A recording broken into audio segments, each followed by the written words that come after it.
हाँ विद्यार्थियों, आज हम अपठित पद्यांश पर चर्चा करेंगे।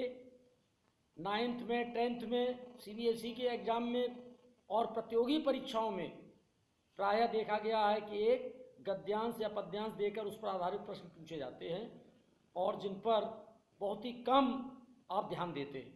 तो इसमें मैं आपको एक अपठित पद्यांश के माध्यम बताऊंगा। अपठित गद्यांश किसे कहते हैं, अपठित पद्यांश किसे कहते हैं।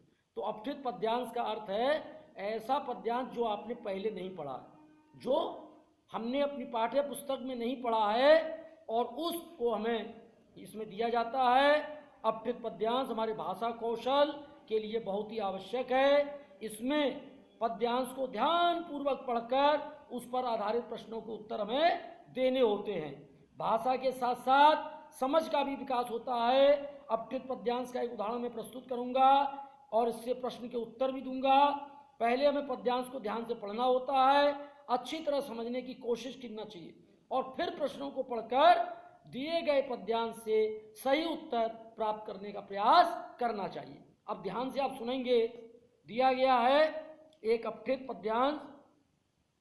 रहा न जल पीने लायक, वायु न जीने लायक, भूमि भी हो गई है बंजर, कैसा है ये मंजर, कान फोड़ती आवाजों का फैला घातक शोर, उर्वरकों की बीमारी का भूमि में है जोर, पानी बिजली की बर्बादी, नित बढ़ती है ये आबादी, कूड़ेदान बनी ये नदियाँ, कलुषित हुई है पुरवरियाँ, लुप्त हो रहे वन जंगल, लुप्त हो रहे हैं ये प्राणी, लुप्त हो रही है नदियाँ, लुप्त हो रहा है ये धानी, जलवायु और ये भूमि कुछ भी अब स्वच्छ अब रहा नहीं, और रोग मिले अब ऐसे ऐसे जिनकी कोई दवा नहीं।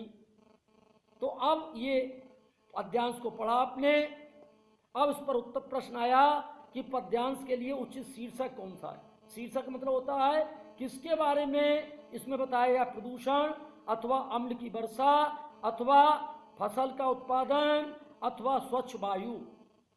तो कौन सा सही होगा, प्रदूषण। आपने देखा सुना आपने, प्रदूषण के बारे में इसमें बताया गया।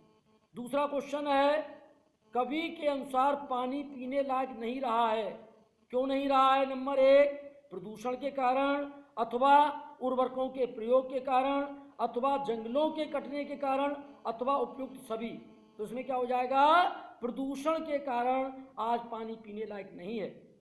थर्ड है, कवि के अनुसार भूमि में किसका जोर है।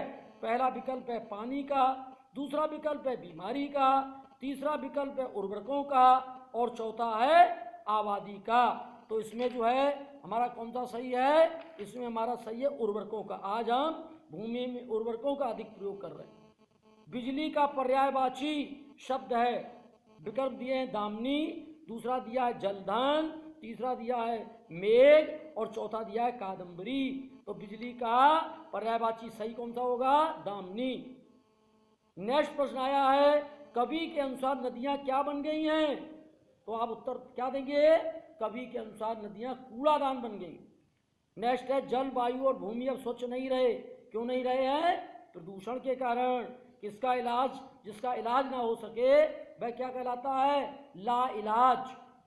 क्लियर। तो इसमें हमने आपको बताया एक अपठित उदाहरण देकर के एक पद्यांश का कि इस तरह आपका आएगा। Clear. Thank you, bye bye.